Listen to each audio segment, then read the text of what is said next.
घाटकोपर पूर्वेतील महानगरपालिकेच्या पतंगनगर शाळा क्रमांक 3 मधील माध्यान्ह भोजनात काचेचे तुकडे आढळल्याचा धक्कादायक प्रकार उघडीस आला आहे। तर या घटनेनंतर विरोधी पक्षनेत्या किशोरी पेडणेकर यांनी शाळेला भेट देत अधिकाऱ्यांची झाडझडती केली।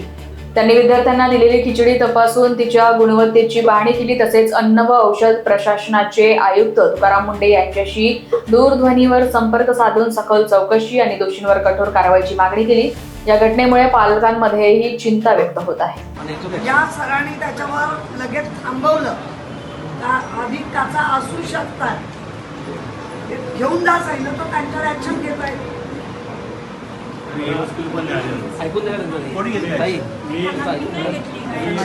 संघटनेचं पण काम करतो।